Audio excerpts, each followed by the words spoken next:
Good evening and welcome to the Smyrna Town Council Workshop. Before we move into our items for discussion, I'd like for us to have prayer and pledge. And Mark, if you will do our prayer. And Tom, will you do our pledge for us?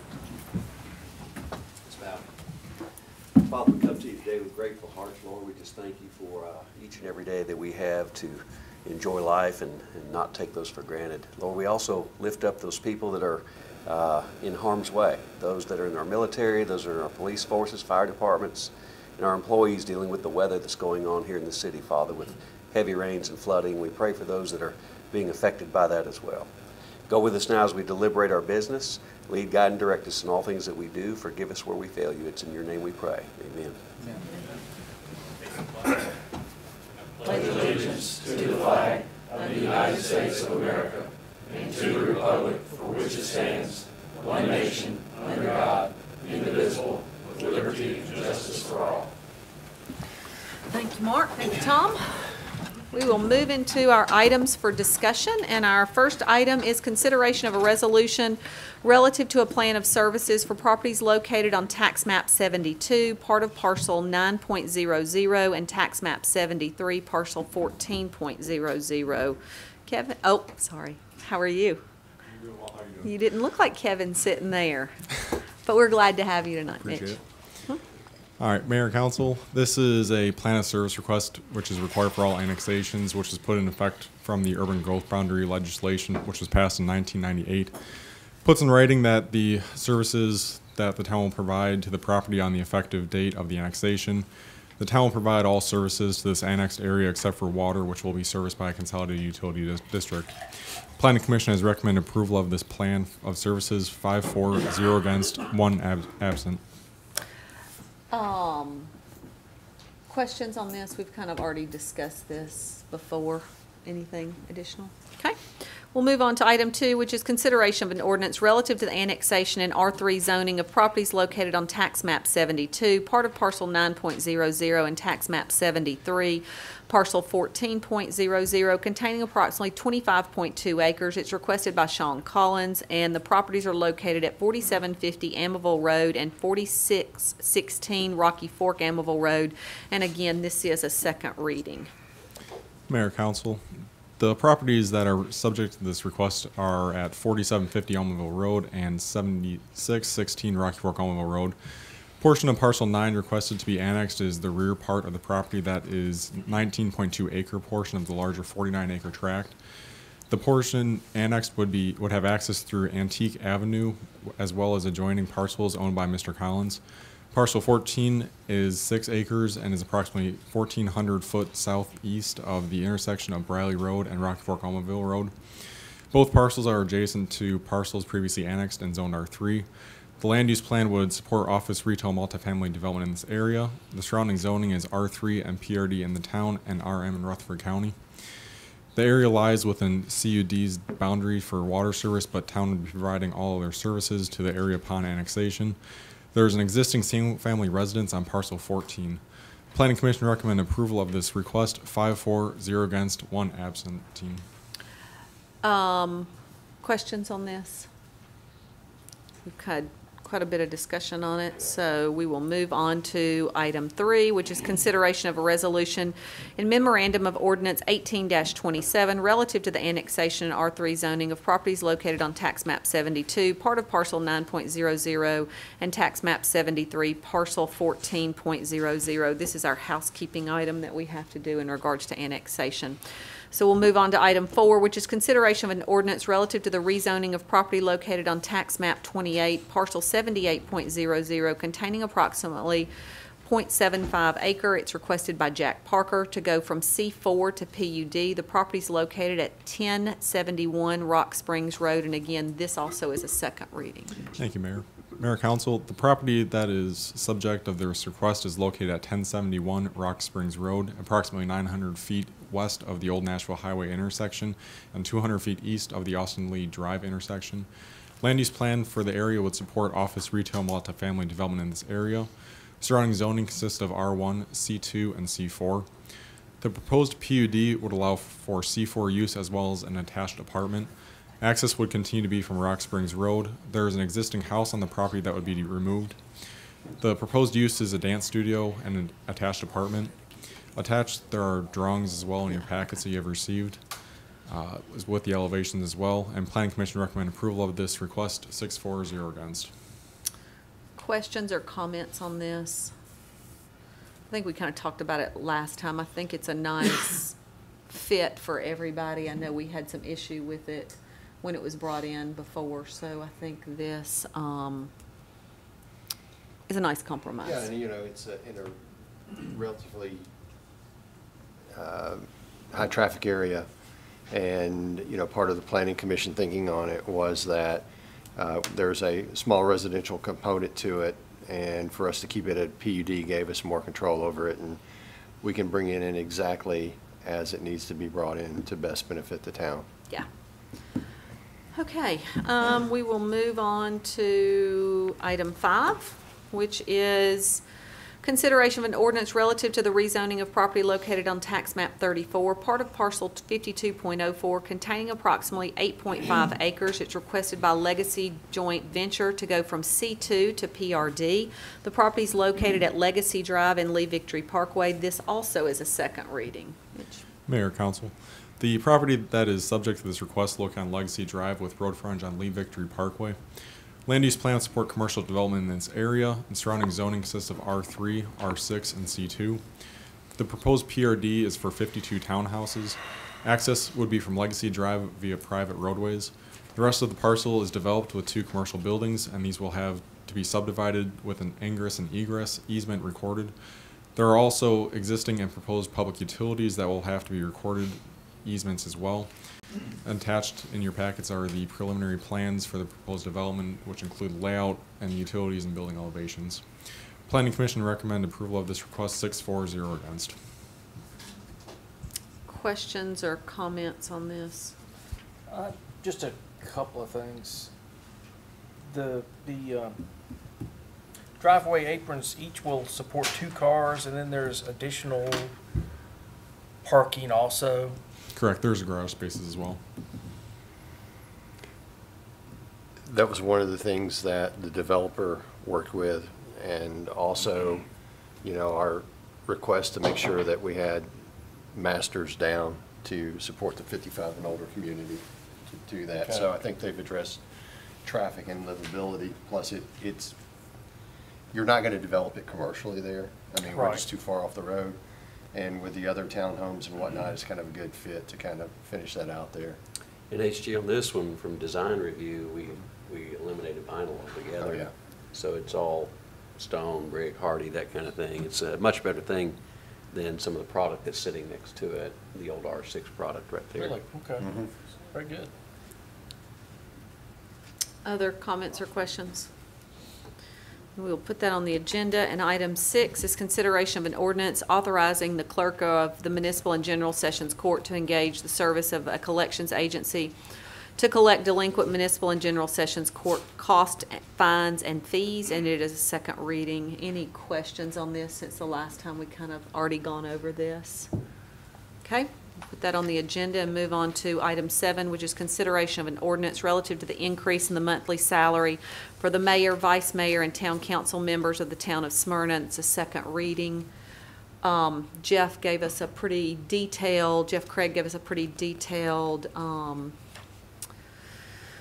presentation last time. It was the same presentation that we had heard at the council retreat, other than the vice mayor salary increasing by $100.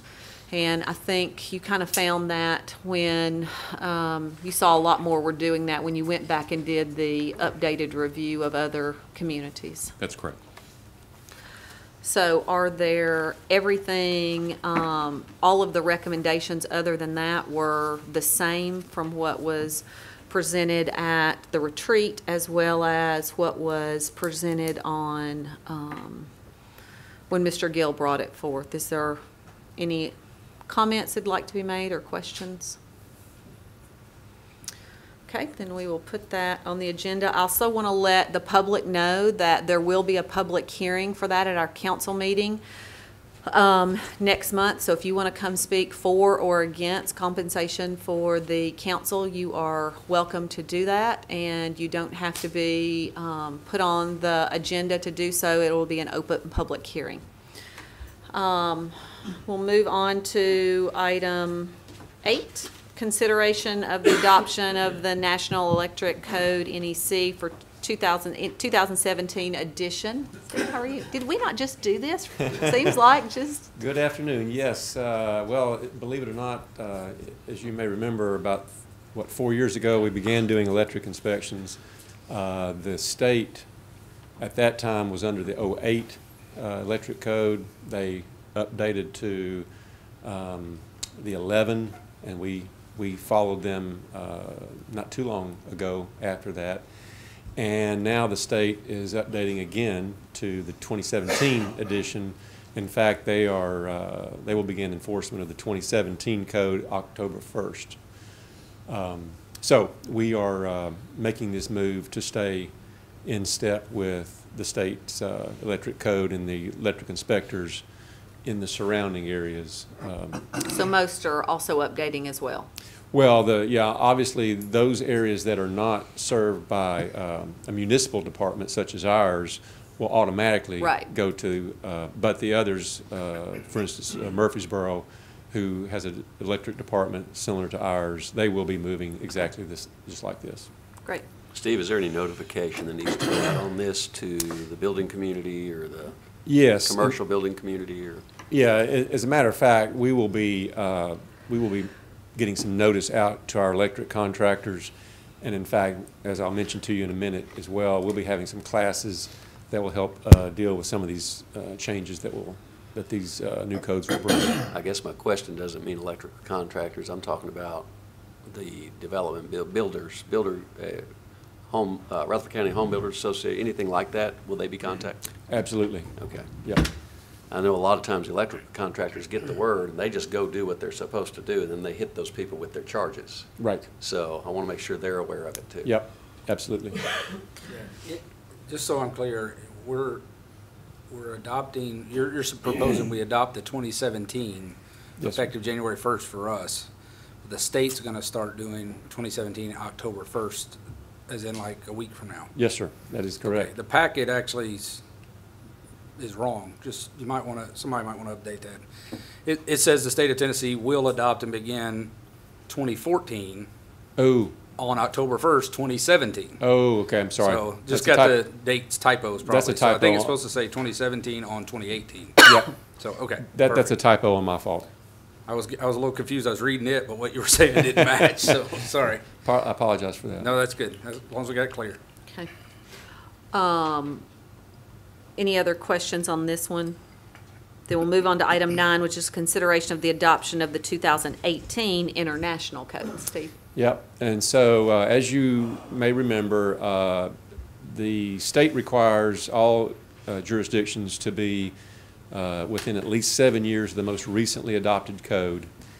We are currently under the 2012 codes, and so we are at present time 6 years behind the most recently adopted code, which is the 2018.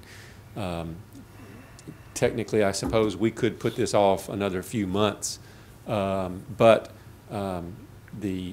most municipalities are moving to the 2018 to go into effect January 1 of 2019. I met with the building officials from Rutherford County, Murfreesboro, Laverne, all of our sister communities here in the county, and even some of the other municipalities are also moving to the 2018 about the same time. So we're moving in conjunction, and to follow up to what you were asking about meetings and so forth, we will be having several classes about these new code changes between now and adoption date or enforcement date. We'll have them in Murfreesboro, we'll have them here in Smyrna. We'll have multiple events that our builders can come to, and we will present the significant changes to the codes as it may affect them. Will that be by invitation or just word of mouth? It will be both. Okay. Yeah. I think it'd be good for them to be here to understand what's coming. Absolutely. Yeah, we encourage them to come. When we did this 6 years ago or so, we had, I don't know, 4 or 5 different classes because once we were done, what we thought were done, we had more builders say, "Hey, I missed those other 3. Can you do another one?" Creatures we of did. habit. That's Yeah. pretty busy people right now. Right. Thank So you. we'll make sure that we try to answer any questions they may have. All right. Oh, and by the way, I should tell you, the intent was to make this effective January the 1st.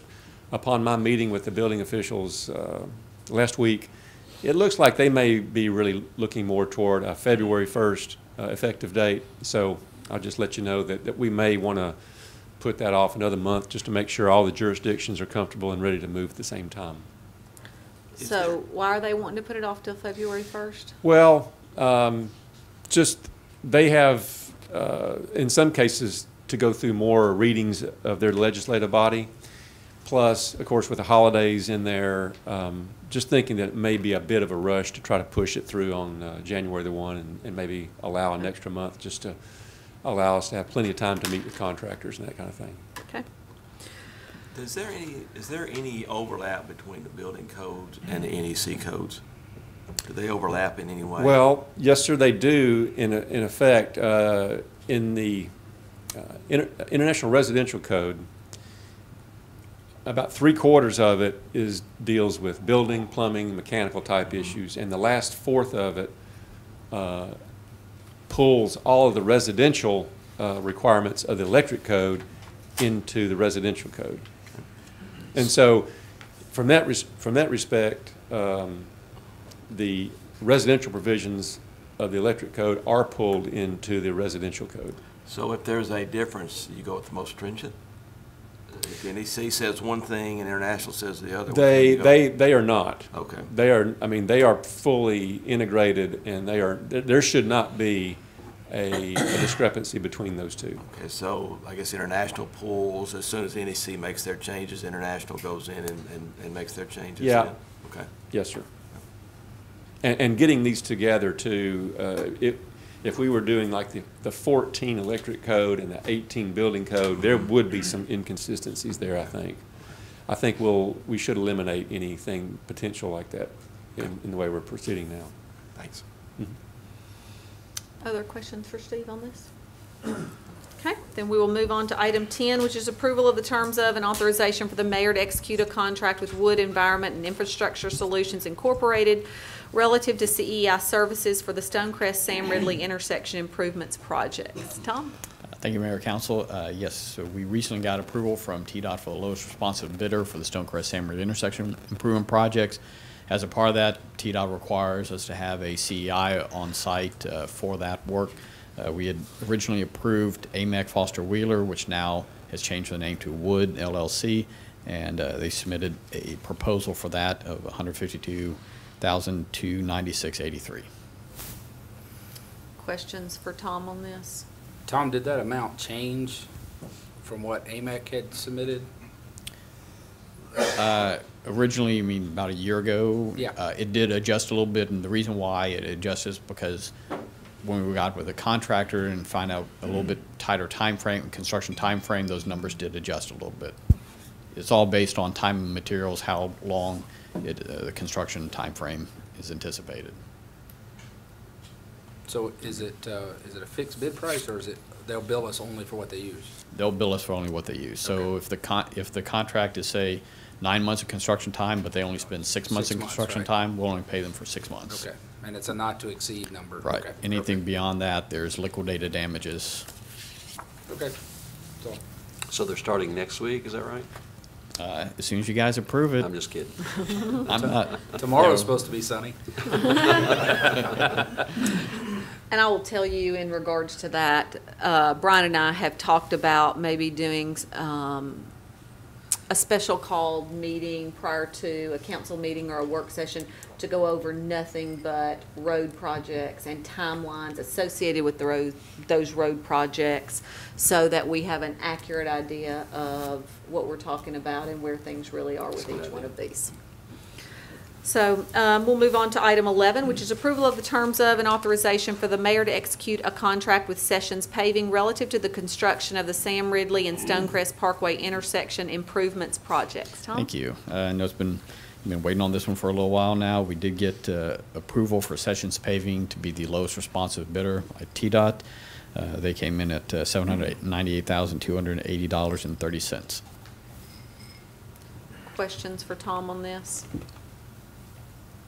Was that about where expectations were gonna be on this project? We anticipated, based on the engineering cost estimate, we anticipated it to be a little bit lower than this, but unfortunately, prices are going up Right. very quickly, and so it's a little bit more than was anticipated.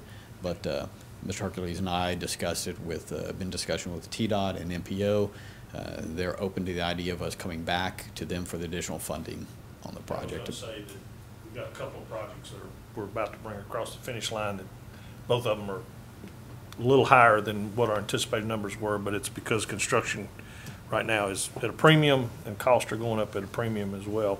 But the MPO will be asking for overrun opportunities for funding in January, and we've made them aware that we have at least 2 projects that we'll be bringing forward to ask, and we feel somewhat confident that we will be able to get the additional funding, because everybody's dealing with this right now. It's not generic to us. Other communities are seeing the same thing. Very good, sir. Okay, we'll move on to item 12, which is approval of the terms of and authorization for the mayor to execute a contract with Garland DBS Incorporated relative to the replacement of the roof at the Smyrna Event Center. Mike? Yeah, thank you, Mayor, Council.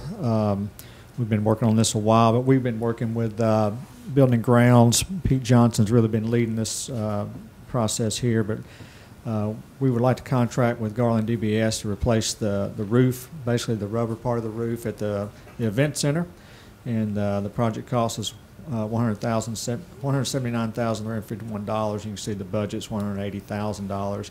We're going through the U.S. Communities co-op, which we in our ordinance were able to do in our purchase ordinance, and they solicited 3 competitive bids with local roofing companies, and you can see those are stated in your packet. And, I believe on page 4. Then you see the breakdown on the pages before that. I can tell you, of course, my office is down there, and being over some of those areas, it's in need of the replacement. This does not count the shingle part of the roof. It's mostly the rubber part and the flashing and things that go along with it. It's also will include a 2-year labor warranty and 10 years material warranty. And the base bid was $170,000, the lowest responsible bidder. And then we added the walkways. You can see that's kind of the add alternate 1. That way, when Pete and his staff's up there working on the units or doing whatever they have to do, they've got something to walk on, because it is stone on top of that rubber roof. Questions for Mike on this? Mike, they don't actually remove the old roof, do they? Yes, I think they'll have to remove that. Peel it back and see there's insulation under it. They'll have to do it in pieces, from what I understand, because they'll have to move all the stone to one side and then pull it up and do it in pieces. Other questions for Mike? And we'll move on to item 13, which is approval of the terms of and authorization for the mayor to execute a contract with Kerr Brothers relative to the sealing and striping of the event center parking lot. Mike? Yes, ma'am. We opened bids on September 19th to seal and stripe the event center parking lot, and it's probably been 10 years or more since we have sealed that lot. We actually had 7 bidders. I was surprised, as busy as everybody is, to get that, but it's a good project, and every time we bid that project, we get several people. Kerr Brothers used to have our striping bid, and they were the lowest responsible bidder at $15,434. I might add, we do have some patchwork to do down there with our paving company or our patching company, so we'll get that done before we seal it. We would like to get it done before winter, but it's really going to depend on when the pavers, they're fairly backed up right now. Sessions Paving's doing the patchwork, and they're also doing our greenway, and I know they're backed up, so you know, weather permitting, we'll get that done for winter. If not, we may have to wait until it warms up in the spring. Questions for Mike on this? I was noticing it was looking a little rough. It's needed it for a while, Yes. and the patchwork's needed for a while. Item 14, we are going to pull off the agenda. We need to get some more information for that. Anything else you want to add to that? We'll just pull it off and bring it back once we're ready and have the information that we need. Okay?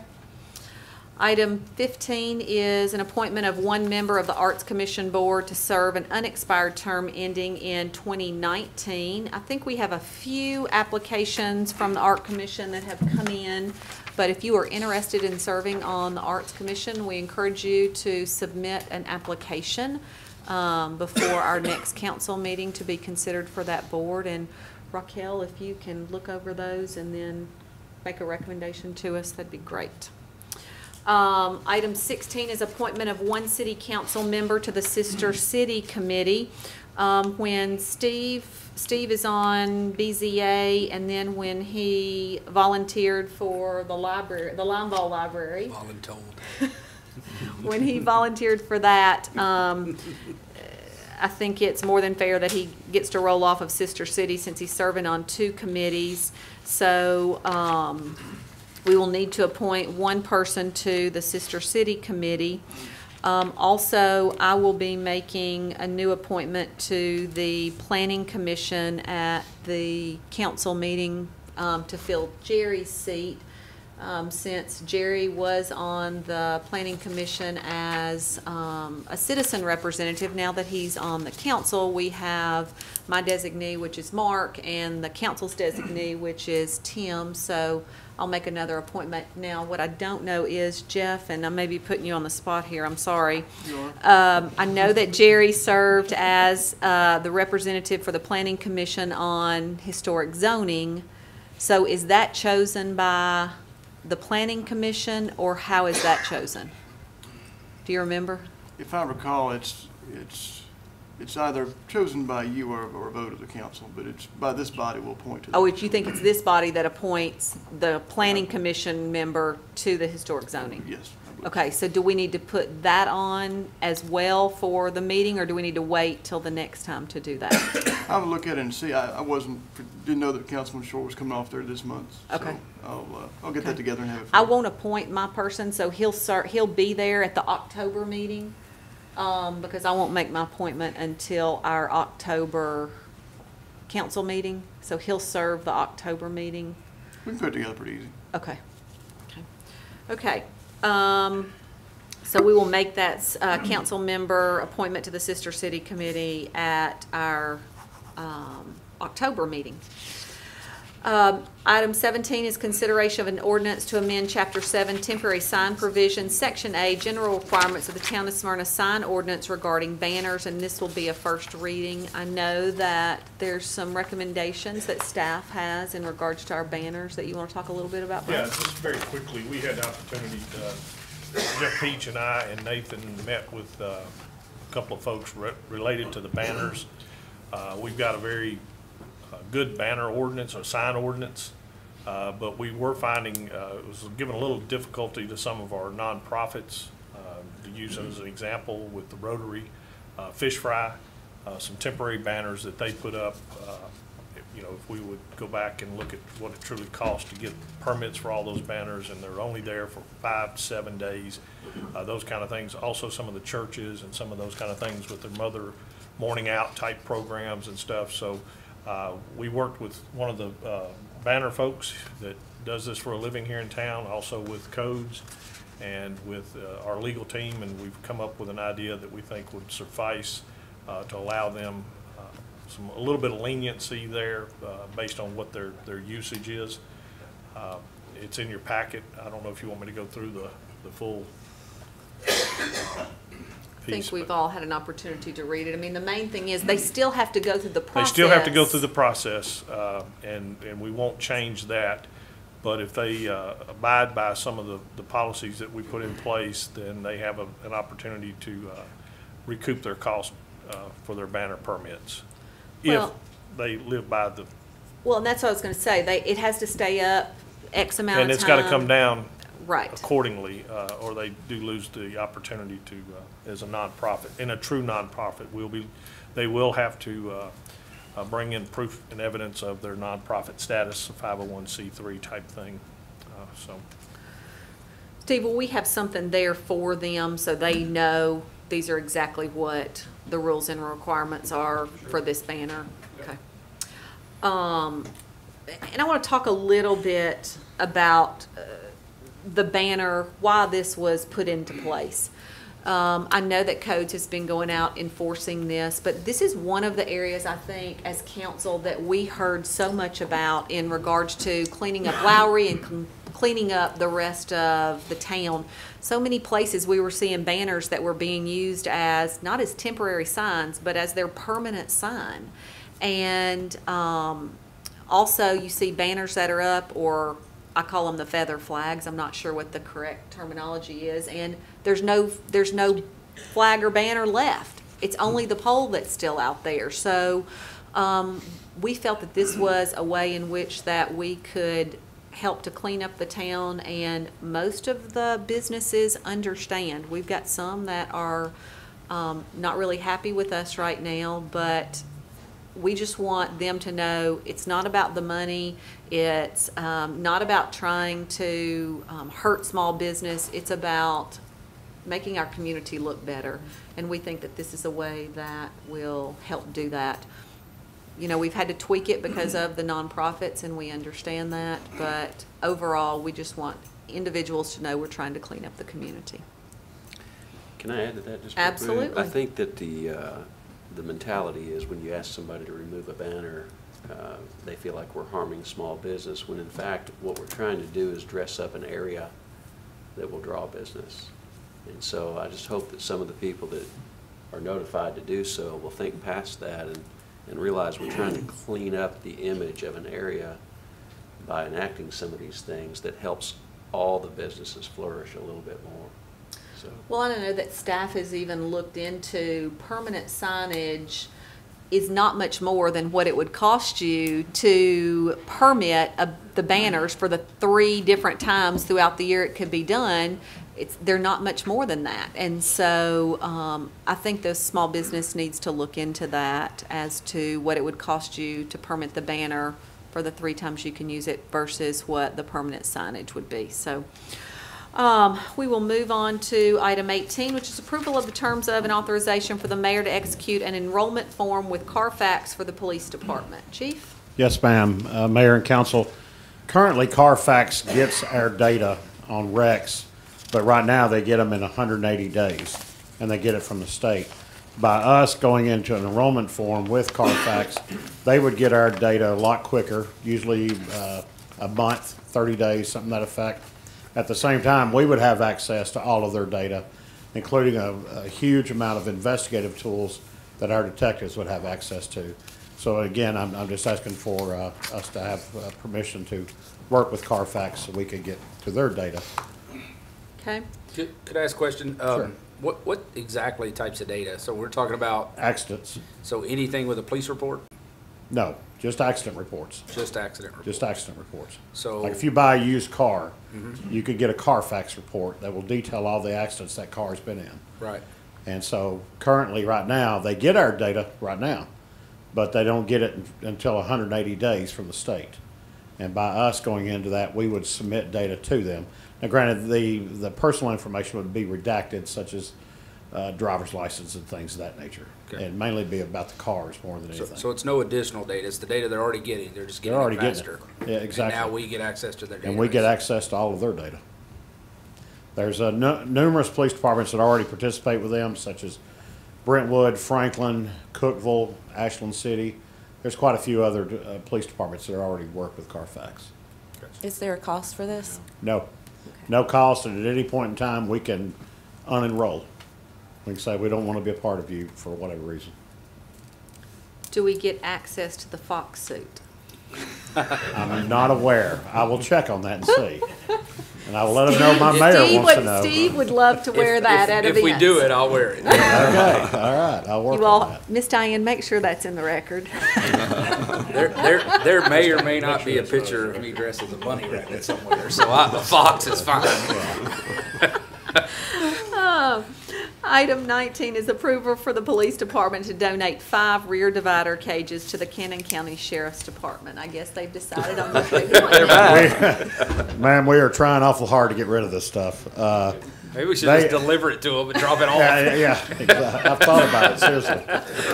We have a huge amount of spare parts and equipment.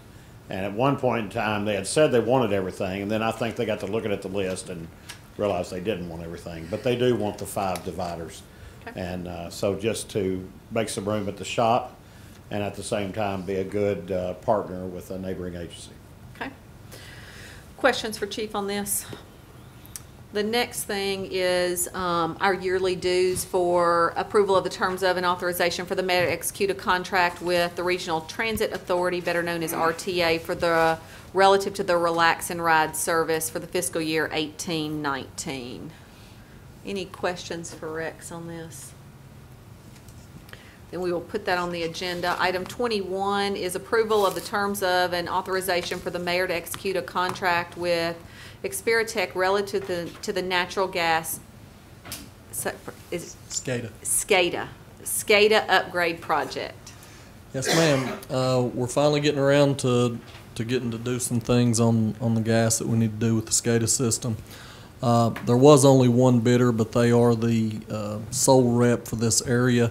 Some of the stuff in the field, some of the brains of the units and stuff will not be replaced. They have been replaced fairly recently, so this won't be a complete overhaul. We'll keep some of the stuff, but all of the software and everything will be new and upgraded, and some of the older equipment in the field you can't even get repair parts for anymore, so this is a very needed upgrade for the gas department.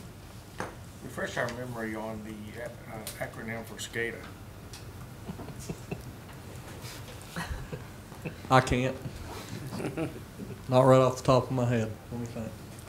Hey, Brian, you're a gas man. I will have it for you by the time I do my report. Let me think. The key word was refresh his memory, so he should probably know that too. Well, I'm sure I asked this question last time. System control, acquisition, data. Close. Close. Hey, administrator, how's that sound? Close. Supervisory control Thank and data acquisition. Yes. There we go. Mr. Google over here. I didn't Google it. It's actually right. in his report. Should just read a little further down there. You just have to understand, in the natural gas business, we live in a world of acronyms. True. Okay, item 22 is consideration of an ordinance to amend ordinance 17-23, adopting the 2017-2018 fiscal year budget. This is a first reading. Rex? Mayor and council, this is the annual housekeeping budget amendment we do at the end of the year. We received the budget amendments from our auditor today. We'll review those, and hopefully I can get that out to you tomorrow in a revised packet. It is 2 readings, and this will be the first reading, so we'll have plenty of time to go over the numbers with you. Okay, questions for Rex on this? Okay, we will move on to item 23, which is consideration of a request for Motlow State Community College for the town to donate approximately 0.2 acre of the Motlow College on Motlow College Boulevard.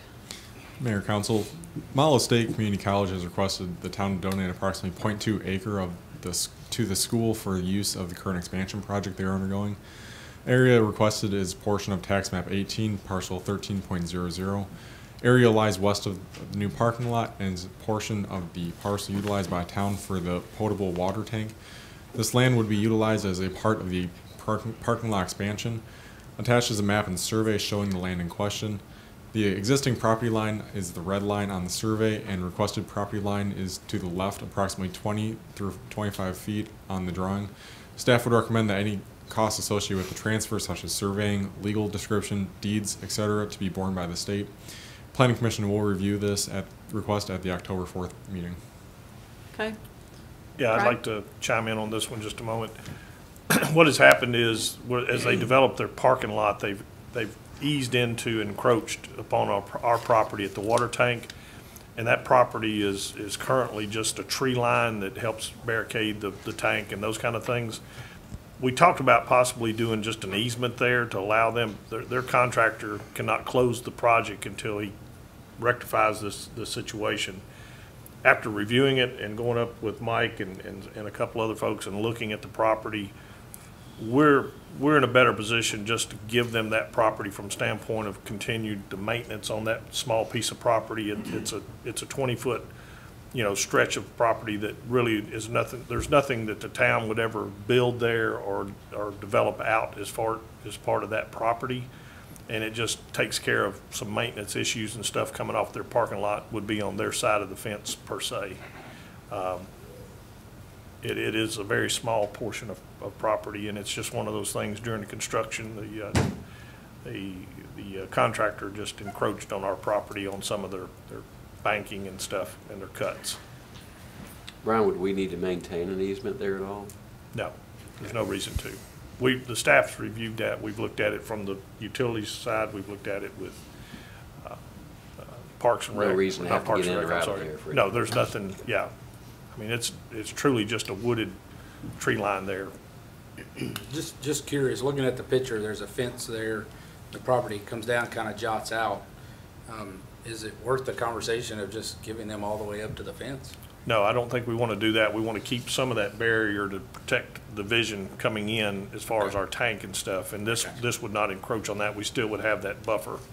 Okay. But it does, for me, as your town manager and talking with utilities, we don't really want to absorb their problems as far as maintenance coming off that parking lot. Yeah. Okay. Other questions on this? Okay, item 24 is discussion relative to the design review manual on the Lowry Street overlay. All right, this is a presentation that's put together, which basically is going to compare the design review manual to the Lowry Street overlay project. So in the red on your map up there is the Central Depot District, the CDD. Can I ask one question Yes, real go quick? ahead. Just before you get started, and this is no knock on you at all. Are you all more comfortable having this presentation with Kevin here when there's questions and all that for Kevin? Or do you all want to move ahead with both of these? I'll be honest, I didn't realize Kevin wasn't going to be here tonight. And so do we want that discussion with him? Or do you, and I'm open, however you all want to do it. Mitch, are you comfortable doing it? I can answer what I can answer, which I'm fairly confident with the design review manuals. Lowry Street overlay a little hit or miss, but I think this compares them fairly well. Well, I mean, really, when it gets down to it, though, we look at a couple of particular spots in each one of the documents. Of course, the following are acceptable as exterior materials, and basically it says the same thing in both, and you have a list that is acceptable, and you have a list that in one that is a different list that is in the other one. So do we want him to go ahead and give the presentation? From what HG is saying, it sounds like there's questions about what's been included in the two, and I think that's more of a Kevin conversation personally. Because, I mean, Mitch may be able to answer our questions, but he's not going to be able to speak to why one thing that is included or not included. There's probably history items that Kevin is more able to. That's kind of what I'm I thinking. can answer the material questions as far as history is concerned, not as much. Well, material questions are just black and white, but Yeah. then, the rationale behind some of it may go a little bit deeper. That's kind of what I'm thinking, is I'm not sure you're going to be able to help us understand the thought process that was in play. So maybe wait. Is there anything with this presentation that needs to be done now for us to have a vote on anything else other than just informational? No, this is purely informational. Okay. I would feel more comfortable Whatever we with, come up with, we still have to send back to the planning commission for correct. for their approval to come back to us again. I would feel more comfortable, no knock on you, but with Kevin kind of having been through every bit of this with us, and kind of knows history more than what probably everybody sitting up here other than HG knows, that I would feel more comfortable. But if you all want to move forward with the presentation, Mitch, then we can do that. I think it makes sense to wait. I can go Well, either and some way. of my comments, and I've expressed these comments before, is that we have differences in what we require all over the city, which are different than what we just have on the Lowry Street overlay. And, you know, and if that's what the council wishes, then I'm okay with that also. I just think that they ought to be consistent. I believe that, you know, it'd be easier for developers coming into town. It would be easier for the planning commission to follow. I think it'd be easier for staff to follow if we were consistent amongst the two of them. And if that means, you know, adding EFS to the Lowry Street overlay, well, I mean, that may be what the council wants, but, you know, I just think that that's something that comes up on a pretty regular basis. It sounds like, sorry, Brian, it sounds like it might get into a pretty long discussion. Do we want to consider a special session or some other venue instead of doing I this don't know in a if it'll go council that meeting? deep, will it? I don't know.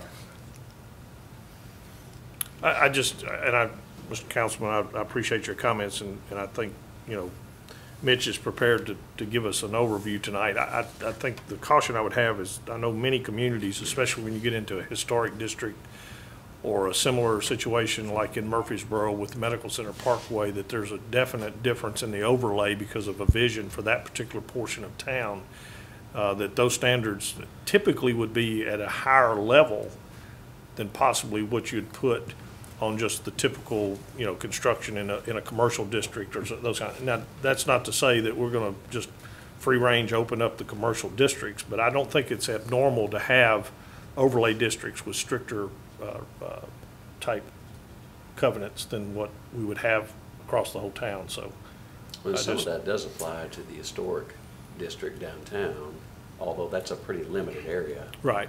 And there's actually been some discussion as to whether or not we need to expand that at all or not. But, so I can see your point. I mean, there's certain elements of the historic area that come into play that don't really apply out in the rest of the community.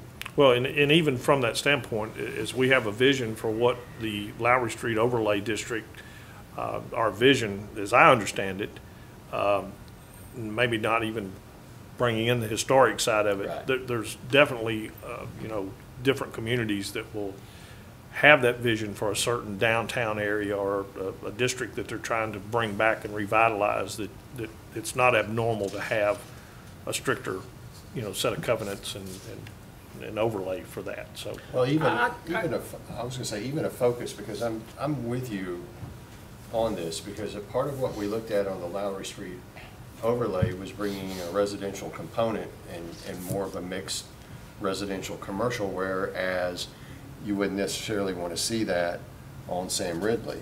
Well, and that's where the Lowry Street overlay has 3 different sections in there where it's looking at the residential as opposed to the commercial and then the mixed also. I mean, all 3 of them are set up different, but they still all use the same basic exterior material list. And I agree with what you're saying, but I don't know that when we're looking at the materials that we're talking about here, that applies as much as architectural design more than anything else if you're looking for something particular in an area. I think it could be a combination of both, not just architectural, but even with the visionary side of what you're trying to achieve as far as the look of that district.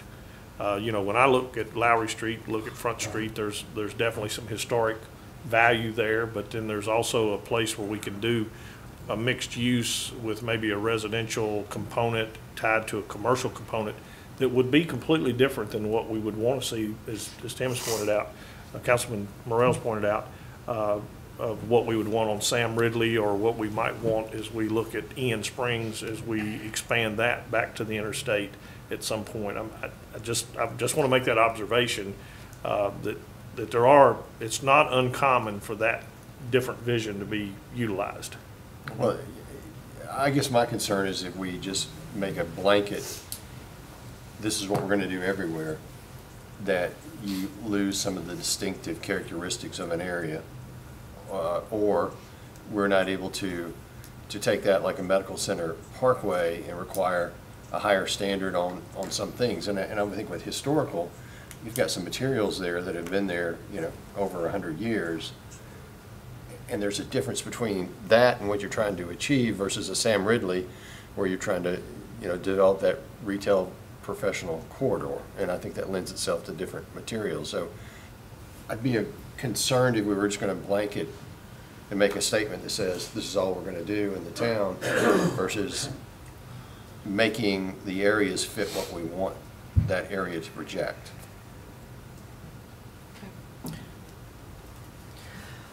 Then let's plan on putting this on our next workshop agenda, and let's all kind of take into consideration what obviously HG wants us to think about prior to that. And let's have this presentation at that point if Kevin's going to be here.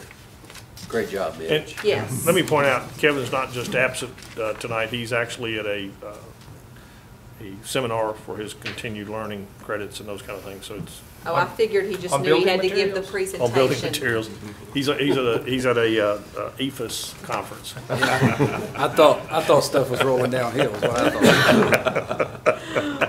So we will move on. Well, we know all about gypsum after Rotary. That's right, we've got gypsum, we need to start talking about that, so, Poor Mitch. yeah. Item 20, sorry if you prepared, did you prepare all day for it? Of course I did. A good answer. He came in my office and actually ran his presentation I was by gonna me, say, so. tomorrow you can go give the presentation to Brian, and then if you wanna stop by Lou Pro for HG. Is the you tie can give it new? to Because him. if the tie's new, Yeah, go get your oil changed and take that. I'm sorry. You know, Only the best for you guys.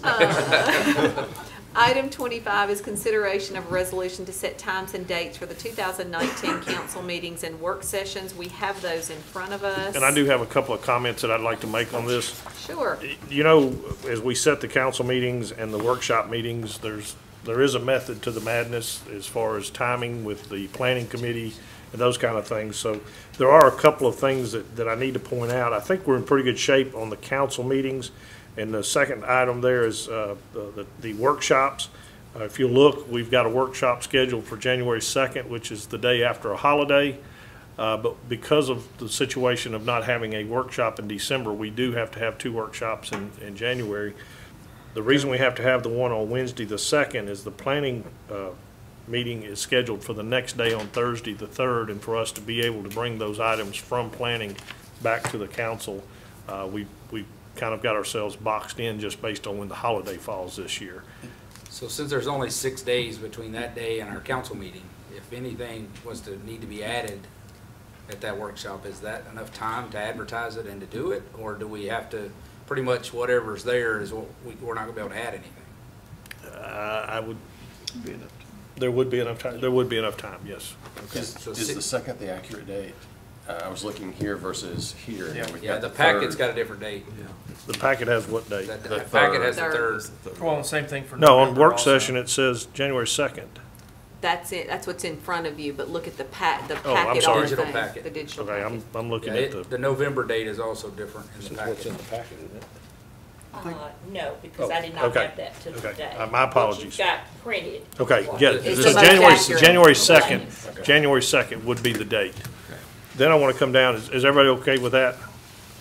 Coming down on October the 31st would be the day our typical work session would fall on. That's Halloween. So my question on that one, and also on November 27th, that's the day before the Thanksgiving holiday. Yeah, so my question is, could we move those back one day to the Wednesday, and we have time to do that? So what I could do is move October the 31st to October the 30th, and then November 27th to the 26th. And that would still allow us to celebrate the holiday seasons with our families as far as need. 26th is a Tuesday, the 30th, I don't know what day that is. I'm sorry, Yeah, the 27th is already a Wednesday. It's the day before Thanksgiving. yes, it's the day before Thanksgiving, so it'd be a Yeah. Tuesday. Yeah, I'm sorry, so- yes. So we'd be moving it to Tuesday, the 26th. Tuesday the 26th, Yeah, and then Wednesday is the 30th. Well, would we be better off to go to Tuesday, since our workshops are always either on Tuesday or Thursday I'm fine with that, rather I'm than just a trying to give you Wednesday? options. Yeah, I think so. I think Okay. so too. 29th. So So what we if we move do it the to the 29th? 29th of October, 26th of November, and that'll put them both on Tuesday. I Oh, think yeah, so that'll you can save- still dress up even though it's not gonna be on Halloween. So it's Halloween week for her. She does it the whole week. What do y'all all need a night for? Hey, Jerry, you're supposed to have my I'll back. take care of You that got him. meeting. Thanks, Jerry. Everybody good with those changes?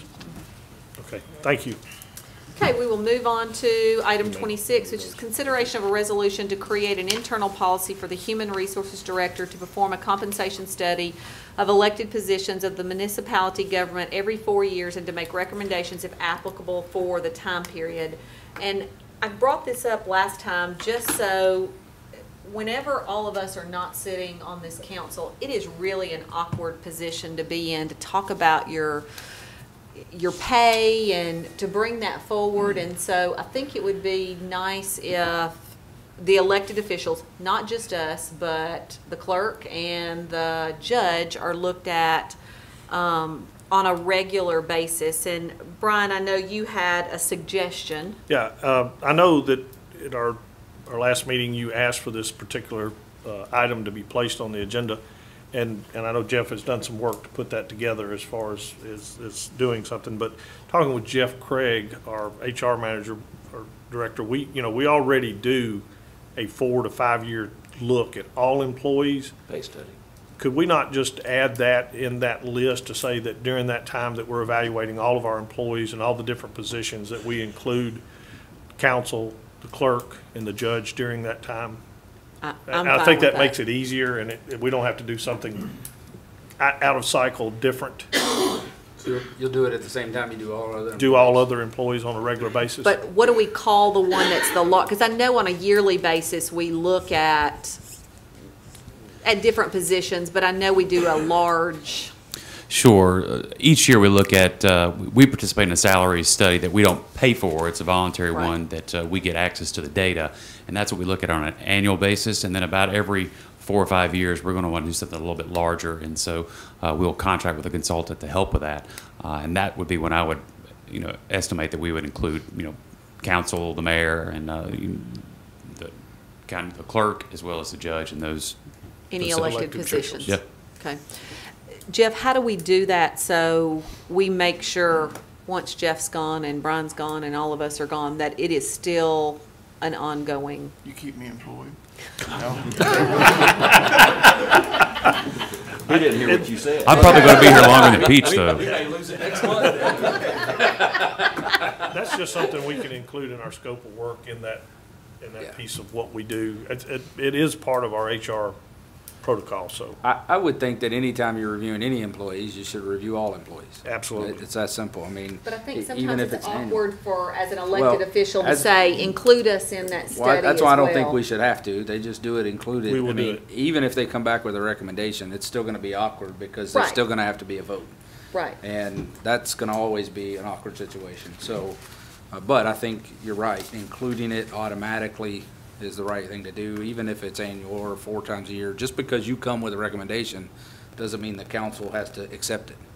It's just the fact that the due diligence is being done and that the sitting council understands that they may or may not be getting behind like we did this last time. 20 years without a change is a little crazy. So we don't want to get in that situation again. Right. Because that makes it look even worse. It makes it much more awkward. Yes. Incremental changes throughout, cost of living changes, that kind of thing, kind of goes without saying. And we will be doing another one probably the next couple of years. So it won't be four years from now. It'll probably be closer to 2 years before we'll do another one. Right. Okay. My thought was, or at least question was going to be, if we do it on even years, it's going to fall with this group every time, or a certain group every time. If you did it on odd years, then it would move. Say it wouldn't fall under this term, or it wouldn't fall under their term. If you did it on odd years, then it would shift every time you looked at it. If that makes sense.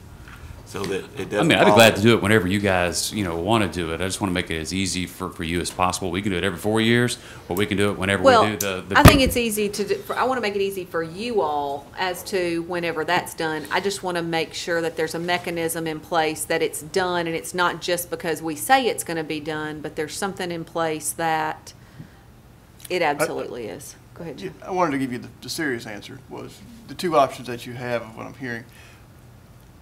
We could change the wording of a resolution that just stated that any time that the HR department performs a compensation study, that the elected positions would be looked at. Or you don't have to do that, but if you want to formalize such as a policy for the town, then you would pass the resolution, and I could just change it from 4 years to whenever the compensation study, or however you want to do it. But the only way I know of to formalize it would be to do resolution. Otherwise, you're just asking your HR to do it. Yeah, I like the idea of formalizing it because honestly, the 7 of us may not be here the next time. And I think it would make it easier for future council members, whoever those people may be, to realize that that's happening automatically and not even have to think about it. Because honestly, if someone else hadn't have brought it up this time, probably none of us would have ever asked for it or thought about it. Just didn't even come to our mind until someone else brought it up and said, it's been 20 years, can you look at this? Which made it even more awkward. Yes. You know, So I think memorializing it officially, if that means ordinance change or charter change, whatever, then I think that's the way we should do it. I think we do a resolution, we're declaring it as a policy internally of the town. Okay. And I think that would be enough for someone to go back to look at. Yeah, it doesn't mean any action's going to be taken Right. at all. It just puts it on the table. Well, to be it's no more discussed. than action Right. in regards to the employees. I mean, But we that's have what, to look yeah, at that's that. the consideration we're asking. Instead of making a formal request every 4 years, can we just make that formal request that it goes in concordance Absolutely. with the other look that we'd have at that time with any other Are y'all employee? okay with that? Yeah, I think it's the right Everybody thing to good with do. I that? mean, it's just keeping pace with other municipalities and their pay scales. So Yes. it's the right thing to No, do we- for the we- people going forward. We agree You know, 100% with that. It's Yeah. just, we'd like to make it We're as not part always of going the to be here. just There'll be other normal. people sitting in our seats, and we want to make sure we set the precedent for those folks coming after us. That Absolutely. they're compensated in a fair manner. Absolutely. And we definitely don't want Jeff to work any more than he already does, because we pay him for that time. I'll do it when you want. Thanks, Jeff. Thank you, Jeff. Move to item 27, which is approval of the terms of and authorization for the mayor to execute a contract with the Tennessee Highway Safety Office relative to the Highway Enforcement Act. Chief? Yes, ma'am. This is our grant that we're able to get luckily every year, and it helps pay for some overtime for the officers on some DUI and saturation patrols. Also helps pay for a little bit of equipment such as traffic vest and traffic cones and things of that nature. Questions for Chief on this? Then we'll move on to item 28, which is approval of the terms of and authorization for the mayor to execute a contract with John Bouchard and Sons relative to variable frequency drive VRD for Rock Springs Road Booster Station. Mike? Yes, ma'am. This is an upgrade of one of the pumps, smaller pump to a larger pump to match the existing larger pump we have there and the VFD. We did bid this out, and Bouchard and Sons was the low bidder at $107,780. This Rock Springs Booster Station is a station that feeds Nolensville also. Questions for Mike on this?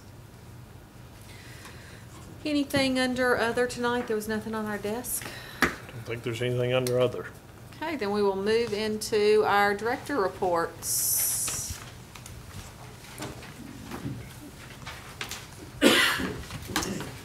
Yes, ma'am. Mayor and council, Tuesday night will be the National Night Out Against Crime. We'll be at the Depot District, and it'll be from 5 until 7.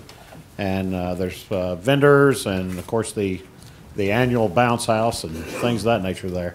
So we're looking forward to it, looking forward to having our community come out and learn a little more about our police department. Great. And that's all I've got. Anything for Chief? Robert? Thank you, Mayor and Council. We have seen some specific uptick in attacks and reported issues that are specifically targeting both state and local governments, including Smyrna. And I just want to let you know that we are stepping up a few security measures in that regard, specifically with regard to email and some other communication methods. And so while the protection of the town's data and information services is certainly first on the list, the open communication, legitimate communication, is a very, very close second. And we will try to minimize as much possible the false positives in order to maintain open communication between you and the citizens and businesses and staff and whatnot. But there have been a number of things, and we're doing all that we can to help keep everything safe and protected. I know we had an issue, but you got right on that in regards to something not getting through. So if there's something that you know of that for some reason didn't get through or somebody said didn't, we just need to make sure we let Robert know that, so. We are making some adjustments. There will be some fine tuning, I'm sure, that will need to be done. But again, as you've mentioned, if there's anything, please let us know. What filtering product do we use? We've got a couple. We are, for email, our primary is Barracuda, and that's our primary MX. There's a few others that we have in the background. Is that on premise or is it cloud? No, that is cloud. Okay. Yeah, that way it's not even getting to us. Right. We've seen a few things, some zero-day attacks that have gotten through. We have blocked them with some other layers, and so far we're good, but it's getting more and more difficult. The bad guys are getting really good at things. For the employees, as far as, talking about not clicking on hyperlinks that show up in emails and certain precautions that we can do on our end.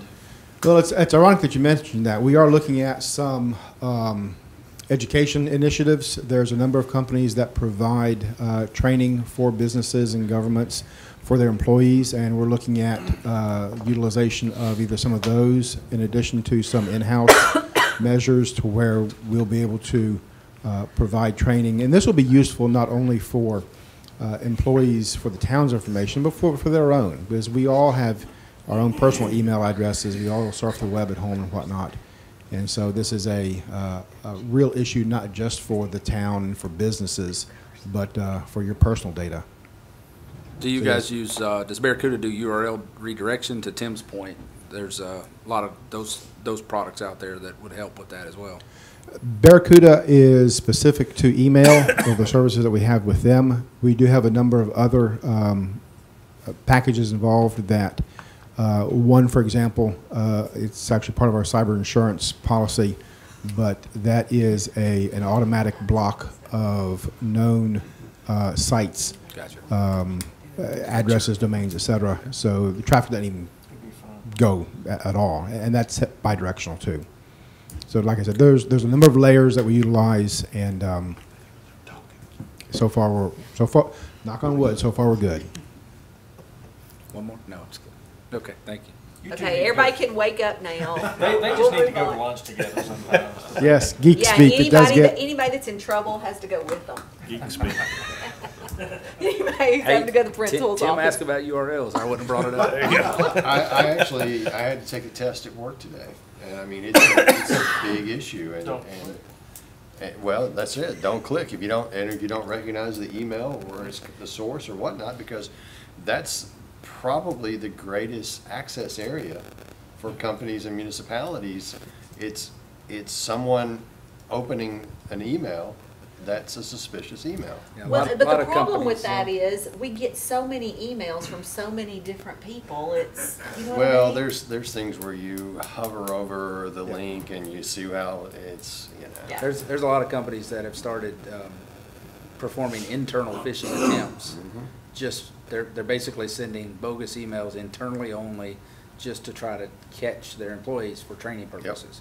And so it looks like a legitimate email, and if you click on it, you get sent to training class, basically. Oh. Yep. I'm gonna try my- Would that be going to lunch with y'all? No, it's actual training. I don't open any more Okay. from the mayor. From me? One of the biggest problems that Scared we of have. those. They look suspicious. One of the biggest problems that we've seen just recently are emails that have been spoofed or faked that truly legitimately appear to be from someone who you do regularly correspond with. And it takes a sort of a deep dive to figure out that it is in fact not. And those are actually fake emails. They are malicious, but they really appear legitimate. And just so y'all know, mine got spoofed and sent to everybody on MPO and GNRC board and asked them if they could they talk right then. And so some of them were calling, some of them emailed back, and then my email asked them for $300 iTunes cards. And she's gotten, what, 9 of those? Yeah, so that happened to me. She said she had enough for Christmas gifts So for each of the she council. did- Actually, she didn't get any. That's why it was not her. That's If she had gotten some. That's right. Jeff? Just wish I could work the word barracuda into my part of the presentation here. You'd be like Jeff Peach. What was your word? Festoon. Festoon. Speaking of feather flags. So the HR department's been doing training this week. It's performance appraisal training for our supervisors. So we've done 4 sessions, I believe. We've got another one tomorrow. So we'll be kicking off our evaluation period starting October 1st. We've also recently released a request for proposals for on-site medical services. So we're bringing that to council sometime in the next 2 months.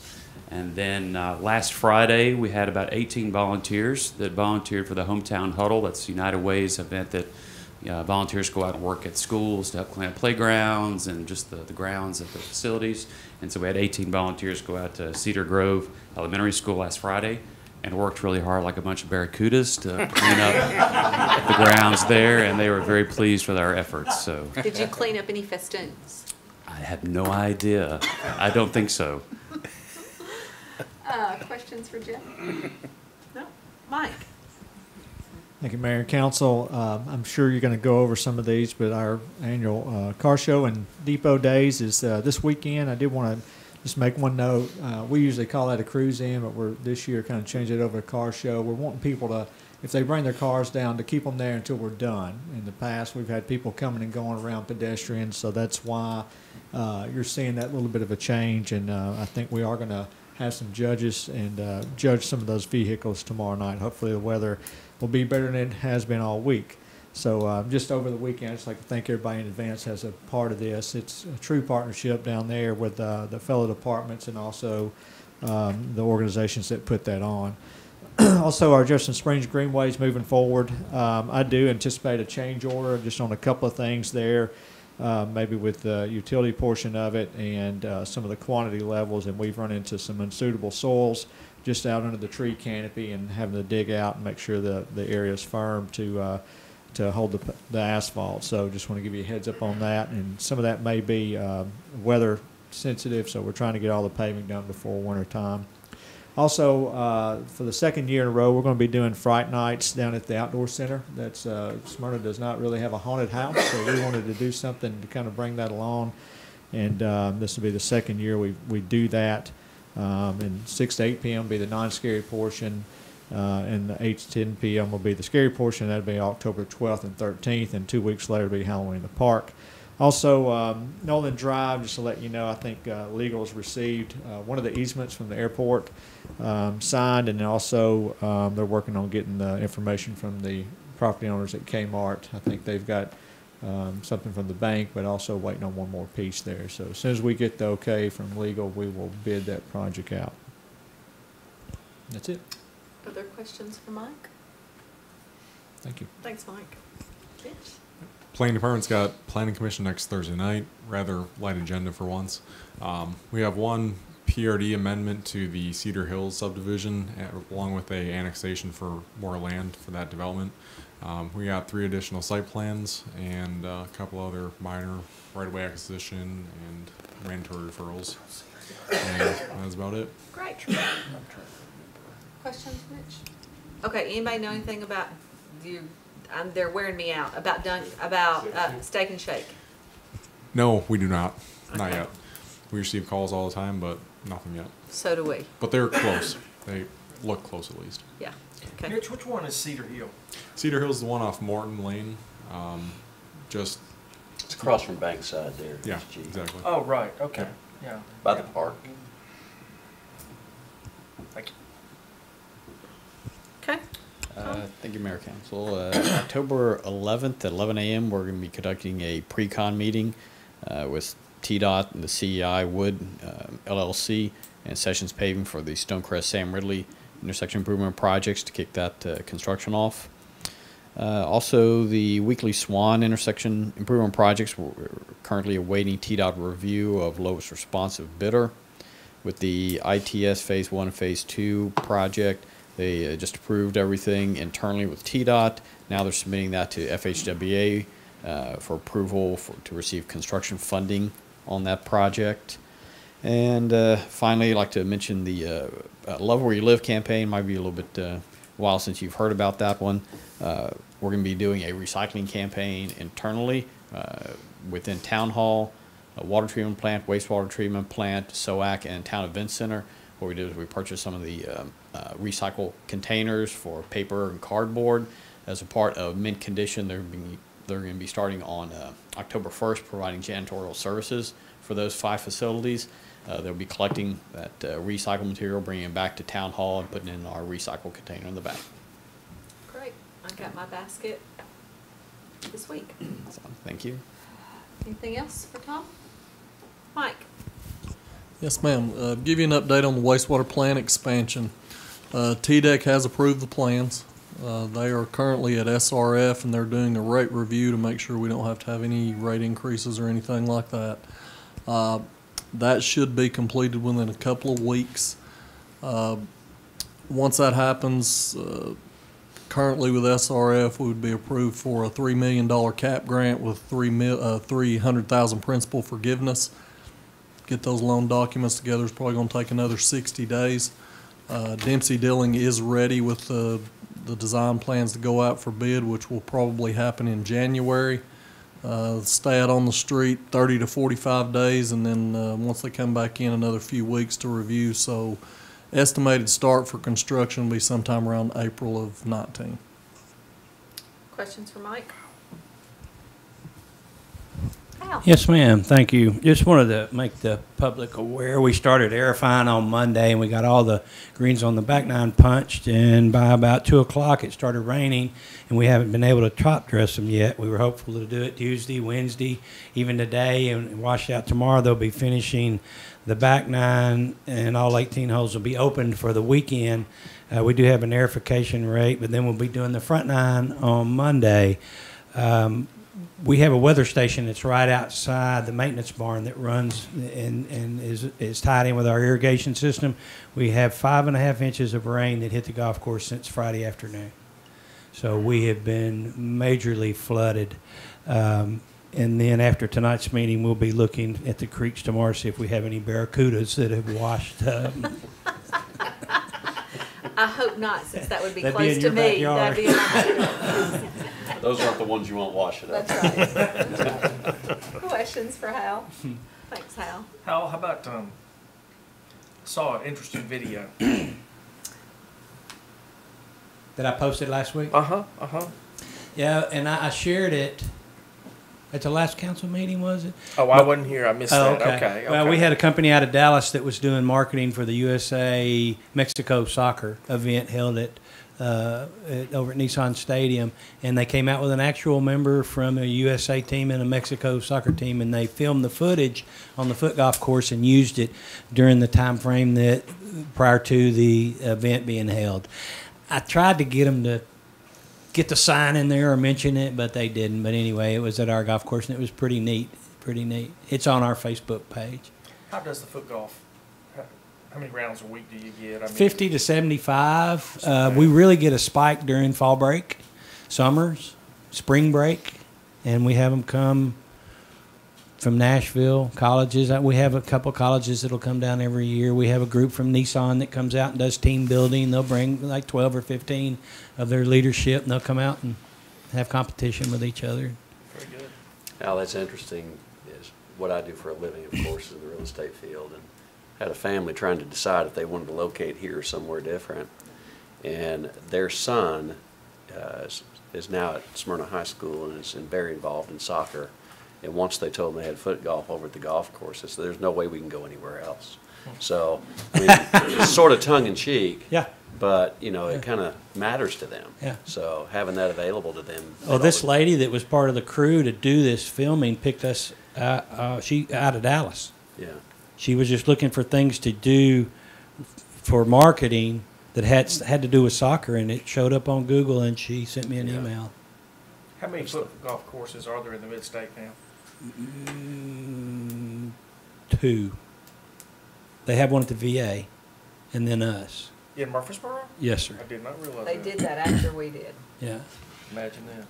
Yeah. And it's 18 holes, and it was very controversial because they tried to put it in the middle of the regular golf course. Thank you, sir. Yes, sir. Chief?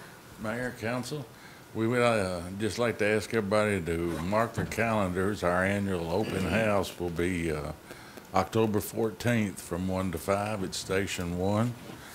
We've always had a real good turnout for that, and we hope everybody will come out this 14th and join us.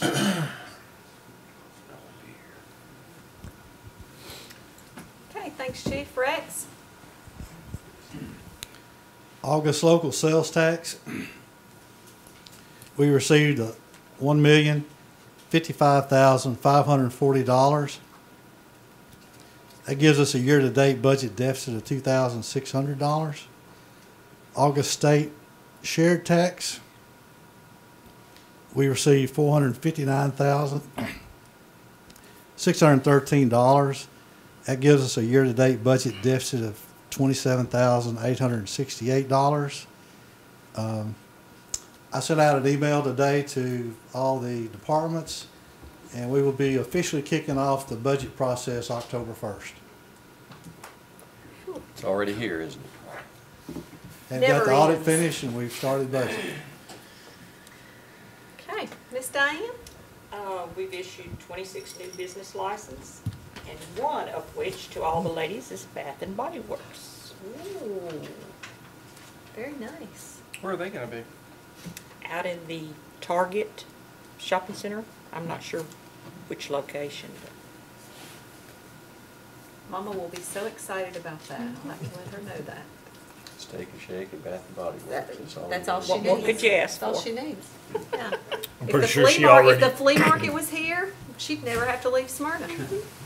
pretty sure she already knows it's opening now because she's watching this. I'm sure she is. They usually do. They usually do.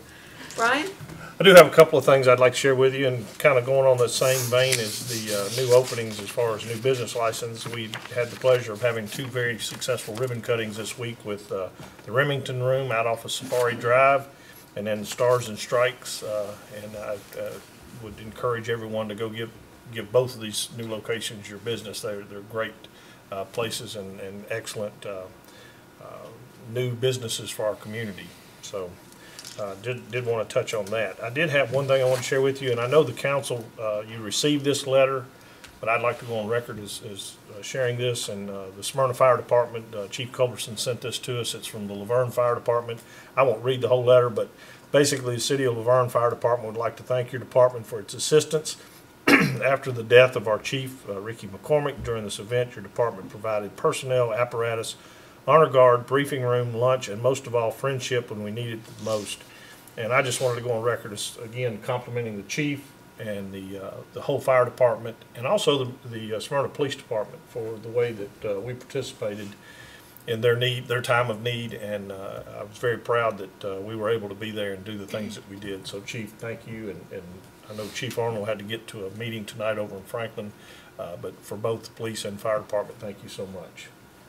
A couple other things that I just wanted to share briefly. We were talking about it a few minutes ago, and I should have said it then. On these projects where we're talking about a little bit of overrun on Stonecrest and also on the Swan Drive, as you heard Tom make his report, one of the things we're doing and talking with the MPO, and I think it's important that you know this, even though we do have some possible overruns as far as the financial side, and we're working with MPO, they'll be looking in January, but we're not waiting until then. We've got an agreement with them that we can move forward with the projects. So we'll be able to start those projects even before the total funding is resolved. That excites me that we're going to be able to get some projects off the starting line and get moving on them. So I did want to stress that. We talked about hometown huddle. I went back to my roots. I was picking up garbage around the school, and the only thing was I didn't have on an orange uniform. I just a vest and a adapter to pick up the trash. But it was a great day. But I also want to mention that last Wednesday and this past Wednesday, we also had employees from the town out with Habitat for Humanity there at the Ian Springs building site, and I'm very proud of our employees for going out and participating in that as well and being part of the community. The last two things I have, you see on the screen in front of you.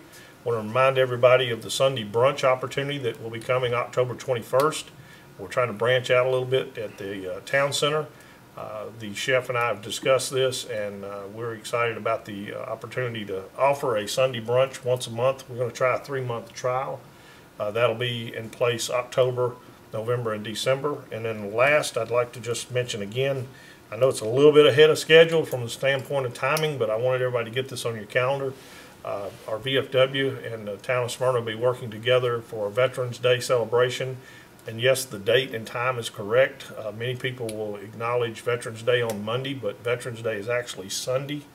And this is, I hope I'm not wrong, I'm going back to our conversations. This actually will reflect the 100th anniversary of Veterans Day. So they felt very important that we honor them on the day that's set aside, which is November the 11th at 11 o'clock.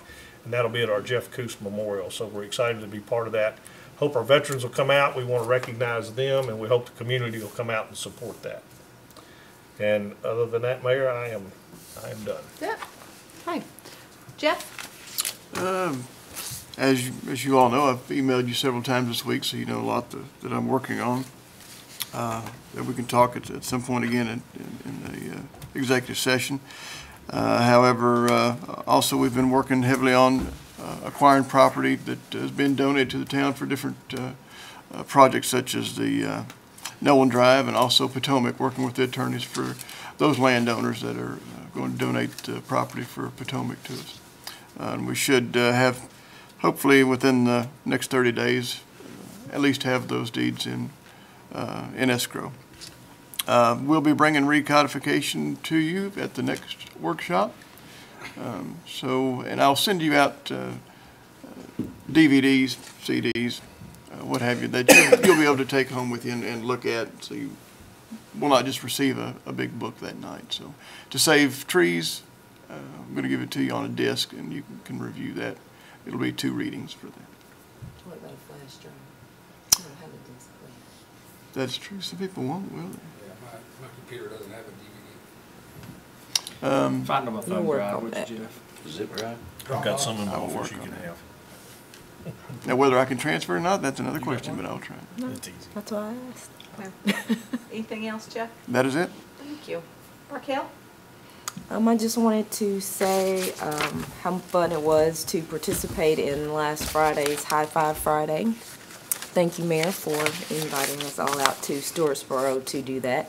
It was rather early, but it was a very fun event.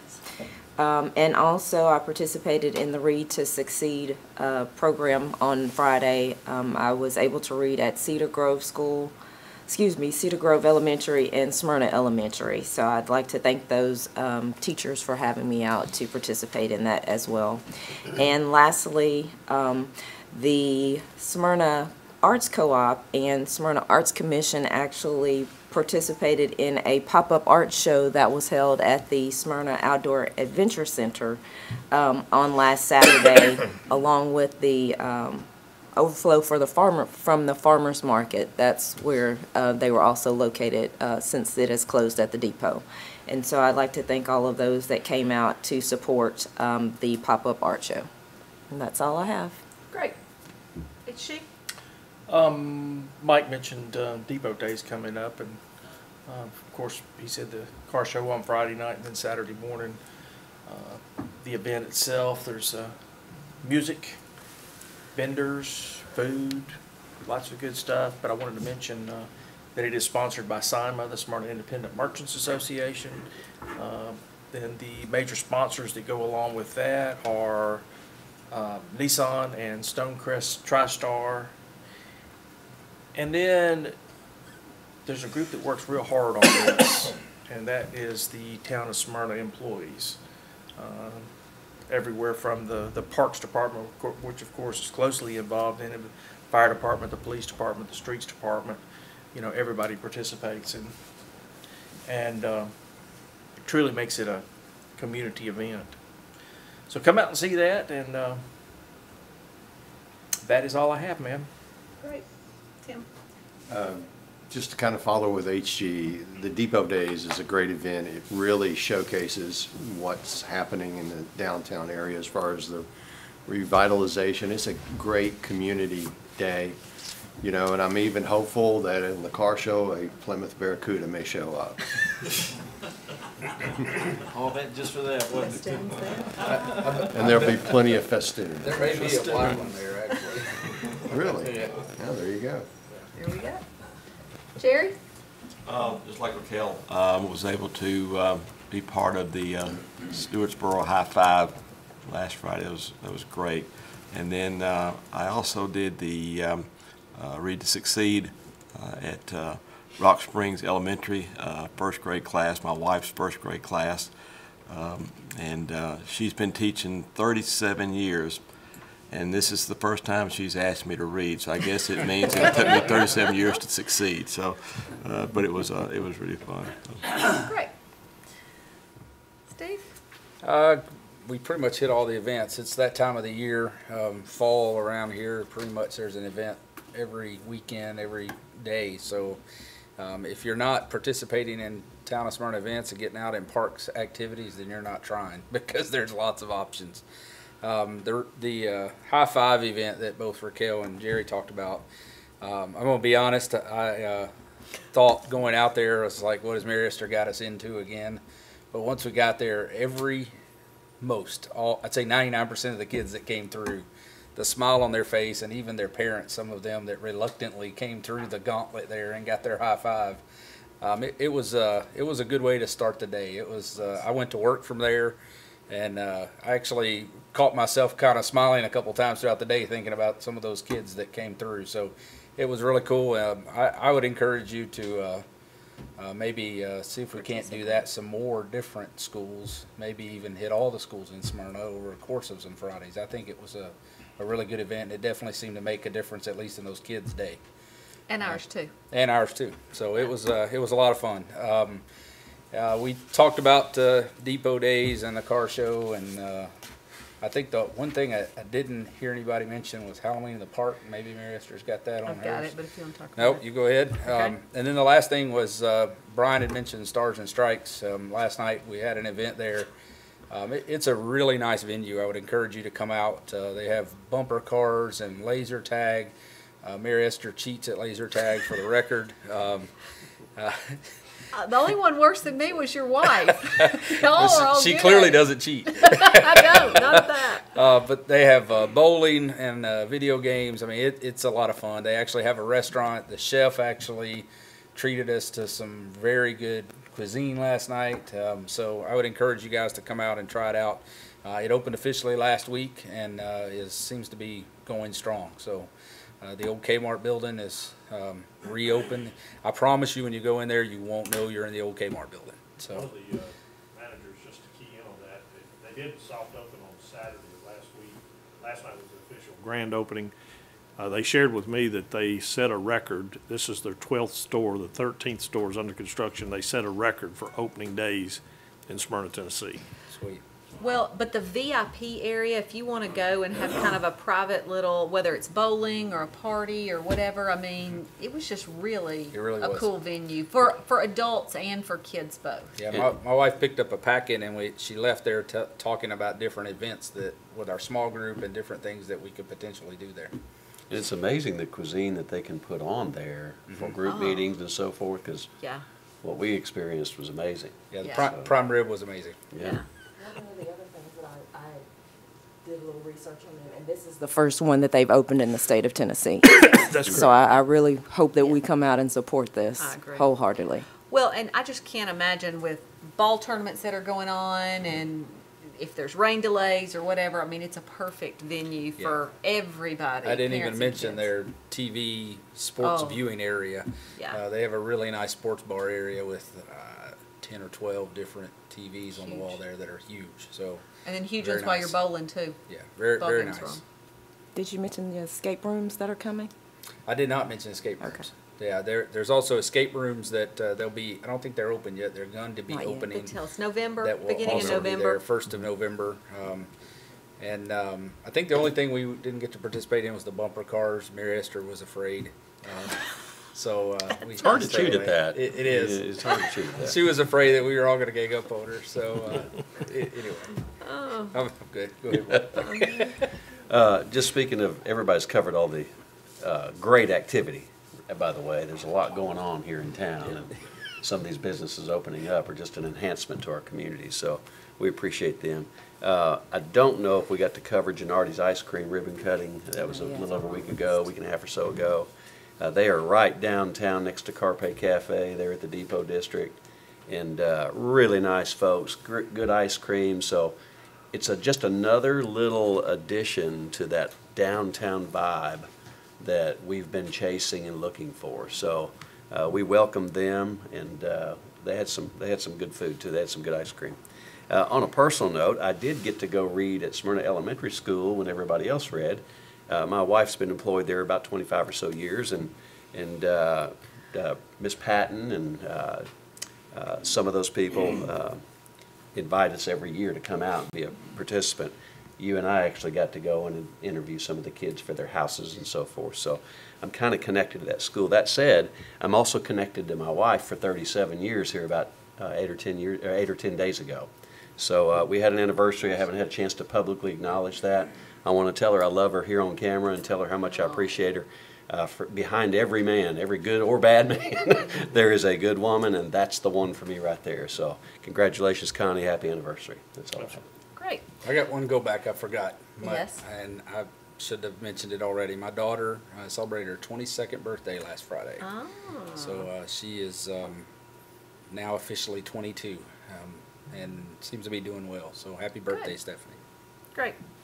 John, I think quite a few of the things have been covered that were supposed to be on the screen. Night Out Against Crime, Tuesday, October 2nd on Front Street from 5 to 7. Next. Halloween in the Park. This is one we've not talked about. It'll be at Sharp Springs on Saturday, October 27th from 3 to 8:30. If you are looking for a place for your kids to safely trick-or-treat, this is the place. And if you want to enter into the costume contest, we have them from babies to adults, and there are some really, really cool costumes. It's warm. Last year it was frigid. It was frigid. Hopefully this year it won't be that way. Smyrna Arts Commission, building community through culture. Remember, we have an opening on the Arts Commission, so if you're interested, townofsmyrna.org to submit your application. And Mapleview Cemetery, the fall cleanup dates are October 1st to October 15th. The town of Smyrna will remove and discard all holiday specialty faded, broken, or deteriorated items on... So they need to have everything cleaned prior to October 1st. October 1st. Okay, so we'll do our cleaning October 1st through October 15th. So have anything out of the way so we can do our cleaning. Couple of things on my end. I kind of went through my calendar since the last time that we have met. And we did the Dunkin' Donuts ribbon cutting. We had the Power of 10 Summit in Nashville, which a lot of us attended, got some great information, and got to network with quite a few other municipalities. We also, Raquel, Bryan, and I met at Applied Technology, and what was the gentleman's, I cannot remember his name off the top of my head, that came, he had to do with technical colleges out of Washington, and was coming to look at our college here, that it is one of the best in the country. And so kind of had a little bit of a roundtable discussion there. Bryan and I made a tour on a Saturday, a full Saturday, going to Sevier County to look at their composting facility. It really was an interesting trip and one that I think was very beneficial. You talked about Gennardi's, Stars and Strikes we've talked about. Smyrna football, their 100th year, 50th year celebration got moved to October the 14th because of the rain. It will take place at 2 o'clock on the 14th, but Chief, we can still make your event too, so we'll hit both of those. And then I also want to thank the schools I was able to visit on Reading in the Schools Day.